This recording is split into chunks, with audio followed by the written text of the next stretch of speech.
Yeah, they put us in the last recession. They blamed Obama for it, but Bush, he waited till after the election and said, "Hey, I need $770 billion to bail these banks out, or we're going to have a real problem," and handed that to Obama. Yep. They had to start working on it right after the election was over to even try to do anything. He was handed a potential for the worst depression we'd had since the Great Depression in 1929. Yeah. It wasn't him that caused it. It wasn't him. He got us out of it. By the time it was over, the economy was coming back strong. I did better in the Obama days than I had in any previous presidency besides Clinton. The Bush years were horrible. I thought I was going under. Yeah. And now, since this guy's in, got nothing. Yeah, nothing at all. Yeah, it's just nothing. It's just kind of dried up. Other people are saying they're just busier than hell. I didn't do anything to earn or not earn it. Yeah. It's just drying up on my end of it. So what's the difference? I don't know. I think the bigger the company is, the better off you are. Yeah. I'm just not big enough to even be a player. Yeah. So that's my opinion. Yep.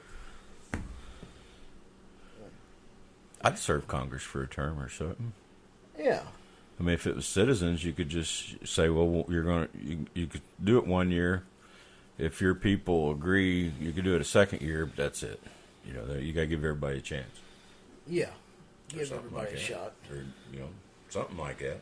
Yeah. And it would be voters. It wouldn't be all men or all women. It would just be a random lottery shot at everybody that was of age and of mental status to be able, if you have mental problems, you can be represented, but I doubt you could go there to represent because if you're mentally unstable to where somebody could sway your opinion and all with garbage, you probably shouldn't serve. No, you really shouldn't. And I'm saying that like Down syndrome, I don't mean to leave them out, but if they're not mentally able to keep away from being influenced with crap people, nobody's, I guess, immune to that, so I don't care. I don't know what I'm talking about. I've known some Downs people that were pretty good. Oh, yeah. Some of them, though, couldn't understand what was going on. I think that would be a horrible place for them. But that's not my choice. No, I kind of like the idea of people like that serving. It would be damned inconvenient for a person, if he was a farmer or something. Oh, yeah. The money that you get would have to pay for somebody. Either the loss of your revenue for the, time, or you'd have to be able to pay somebody to be able to do your crop for you while you was serving or something. The same like me in my business. If it's just you doing it, you got nothing to cover for it. Are your customers going to stay with you? You could make it to where employers would have to keep your job open because this is part of your duty as a citizen of this country. Yeah.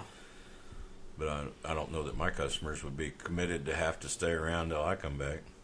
They might find other people they like better to do their work, so I don't know. Yeah. There's a lot of rough edges to it. It's kind of a neat idea, though. So our topic this week that we decided on was Revelations. What a book. What a book. Yeah, what a book. This is like a go-to for most of these preachers anymore. We're in the end time. It's the end coming and blah, blah, blah. And I think it's just another fear tactic like hell. Absolutely. It's another thing for them to use to fear. I think that's a lot of their description of hell that they imagine comes out of Revelation in a way. Gnashing of teeth and great anguish.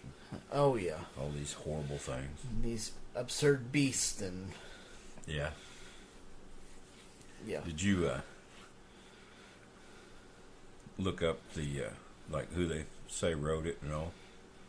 Well, or did you look up any of that? I didn't get into that part of it. I was just kind of going over what the crap was in it. I'll cover it right quick. A lot of the religious people now think it was John the Disciple from Jesus' day, and it wasn't. And the only thing they can do is say it was John of Patmos, because it was John and somebody put him on this Isle of Patmos. Yeah. And the first writing that they know of was between 81 and 96 ACE. So they really, it's after the fact. Most of them think it's it's a smashing together of Daniel and Isaiah and some of Jesus's Apocalypse and Paul Okay. or Peter's Apocalypse. There's a bunch of Apocrypha out there, and it's a combination of them. And I read the one. I don't know if you read that too. That 666 was Nero's name. It was Okay, numbered yeah. 666. I remember reading something about that. And Nero persecuted Christians. He tried to blame the Christians for burning the Rome, which they yeah. figure he actually did himself because he wanted to rebuild half Yeah. the city. So he thought, well, if I burn it, then they have to rebuild it the way I want it. Yeah, I was blaming on them instead. You know, and the beast was represented Rome with all these heads and the steel feet, you know, iron and silver and gold and all this bronze and shit, and all the different, Oh yeah, and everything that was seven was the seven churches of Asia, because that's what he was writing to, was the seven churches of Asia. yeah, Fuck, it was like that way he could write about Rome and just, you know, how distasteful they were without the Romans knowing it was them. Like Daniel and all that. They wrote about people that they despised and hated. Well, Grimm's fairy tales, all that shit was about kings and things that were mean, you know. So they wrote about them in a way that nobody could say, well, you wrote about our king. No, it was about this ogre dude. yeah. It's You know, about or these whatever. other. And that's what he was doing with Revelations. I believe what I read somewhat there. Yeah, And that's because they were oppressed by Rome. And that's where, you know, the Jesus cult came in, was because they had a lot of people trying to have revolutions against Rome. And it wasn't working out. So this way they could kind of defy Rome, but at the same time be satisfied with their lot in life and go on about their business. Whatever. yeah. Weird. But it's a weird fucking book. It is. It's a trip and a half. I imagine he had a tent there in the trees and a fire, and he had a whole pile of weed put on it, and then he had a mushroom That he was eating. amanita mushroom or two, and it was one hell of a trip. It was more than one trip, because you don't get that shit in just one. Oh no! There's no. a lot of crap There's- in that book. There's a lot of crap in there that has to go over. I'd and say think he it's was- more than one trip. They said originals was Greek. They figured he was Greek. He was an educated man. He knew the Old Testament, because he drew a lot on the Old Testament to get this stuff in there. It's just repeating Psalms, like I say, Psalms, Isaiah, and Ezekiel some. Yeah, Daniel, of course, the book of Daniel, all of his references to the many-headed beasts and the horny beasts and all that. yeah, That resembled Daniel doing the same thing as he was. Because what was this that Daniel supposedly was around 500 BCE, but he never existed. These were stories that came out of Babylon, and they wrote them down around 250 BCE. yeah, And I think those were stories they told about Babylon was the great whore and all this shit. Well, that was stories they wrote about their captors to keep from getting to be thrown in the dungeon for writing bad things about them yeah. or telling the stories about them. And I think he did the same thing in Revelation. It was his thing against Rome, and that way they couldn't really tie him to Rome. Huh. I said that again, but No, that's all right. No, and with the Revelations, you know, of course, it's a long-winded thing. Anyway, to try to read it, Yeah. it's just very- bullshit after bullshit. it is. you know. It's bullshit and bullshit. We pulled this seal and this angel flopped his cock out. What? Yeah. I don't know. But the Christians love it because it gets people in the seats. Yeah. The fear from that is amazing. And the propaganda that they've put behind it before, you know, with some of these movies and stuff that have come out. Yeah. There was Left Behind. the Left Behind stuff. That's where they get that. Yeah. Fuck it. There was several Yeah. of those books. Yeah. there was lots of them books, and then there was a whole Left Behind series. Then there was the videos that would be shown about people who say, "Oh, well, if you're left behind from this, and if you accept Jesus, you can have a guillotine cut your head off, and you'll be all right." Like, well, fuck. Yeah. Well, there's people made businesses out of it. You pay me this money now, and I'll take care of your pets when you're gone. Oh Because yeah, I'm not going, so I'll take care of them. They'll make a contract with you, and they pay them money to. So Yeah. when they're raptured, these people will be back here taking care of their dog and cat Yeah. or whatever. they'll be in good shape then. I mean, this book I think the whole Assembly of God Church is pretty much based on it. I really think they are, because that's all they preach about. They preach that fear. I mean, just as hard as they can, because that keeps people in the seat and putting money in. And every time I've been around, which I'm not around my in-laws anymore, but anytime I was ever around them, it was always, well, this is the end times, this is the end times. And I sat there one day and I got fed up with it, and I said, well, then why don't you just fucking kill yourself and get done with it? I said, because I'm tired of hearing it. It didn't go over very well. Yep, good old in-laws. Yeah. So, like I said, that didn't go over very well for me, but I just got so sick and tired of it, and just like, it's coming, it's the end times, it's just coming. It's like, well, then why do we bother living? If this is the end times and you're all going to die. I remember reading back in the Dark Ages, there were so many people committing suicide because it's such a horrible time to live anyway. And they said, hey, why live here? We'll just go see God now. And then the church had to get together and said, no, suicide's a sin. Suicide's a sin. You can't do that anymore. Yeah. Because they were losing more parishioners to suicide than they were keeping. So that they made that shit up. Their doctrine would dictate that you just, walk off that cliff as anything, because then it ends all this misery. And if you believed in Jesus and accepted his death as the ultimate sacrifice and said the magic words and got dunked in water and all that shit, you're going to heaven. It's not works of the hand or any of that other shit. You're just going to heaven. Yeah. And they lost a lot of people over that shit.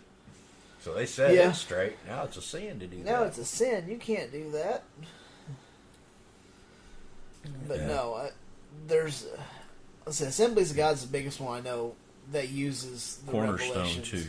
Cornerstones. Oh, those Cornerstones, yeah. It's kind of like, I think didn't they used to be kind of together, maybe? I don't remember. I thought that they're I don't similar. know my church history. Fuck the church. They're very similar. So. Yeah, they are. Real similar. But it's definitely a I know tactic Assembly of tool. God's got their own, money savings place. Oh, credit unions. Credit unions. Yeah. Because I always heard that they wanted at least 2 years of tax returns if you joined the church. Jeez. I heard that was authentic. I think it's bullshit, but I've heard it was authentic. But I'm not going to try to join to find out. But they expect 10% of your income. They're like Mormons; it's expected. So when you join, they want to know. They want to make sure. So if you go into the credit union, they probably just automatically withdraw it. Oh, I'm sure I they got do. a feeling that's an option you have. Yeah. Crazy. It's going to be done whether you like it or not. Well, I read in that on Wikipedia. That's where I got most of my information. That there's mainly, I guess, 4 types of interpretations. It's funny. It's God's word, which still has to be interpreted. The historicists view it as actual history. They say those events all did happen and it's already done. Now, I didn't look this word up. Preterist, Preterist. I meant to, and I forgot. See it as current events or a prediction of the fall of the Roman Empire. So they still believe it's probably happened, but it was a reflection of that day, in which I believe that it was more of a reflection of that day. Nero and all that. Nero was like 60 ACE, and it didn't get written down probably till 80 or so, but it was a reflection of why they hated Nero, because Nero was an evil. I mean, he was pretty bad. Yeah. Even Romans hated Nero. It's like, but I think they were writing about that to keep themselves from going to dungeons. Then the futurists see all of it as coming to pass in the future, like the Assembly of God and Cornerstone does now. It's coming. It's just near. Which they've been saying that for 2,000 years. Yeah, it's coming. It's coming. Yeah, they've been saying it for a long time, and I'm about sick of hearing it. And the idealist view is they see it as all allegory. It's the spiritual path of good versus evil, and how you get that allegory out of a beast with 7 or 10 horns or whatever, 7 head. I don't know. There's a lot of stuff in there that doesn't make much sense. Yeah, and like I said, it was most of the references in the Book of Revelations are from the Old Testament, being the Book of Daniel, Ezekiel, Isaiah, and Psalms. They were heavily drawn on for it. Yeah. And it was the last book added, and I think there's still some Bible canons today that don't include it. Some of them included it, and some of them don't. Martin Luther didn't want it in, but he got backlash, so they put it in. In the referendum.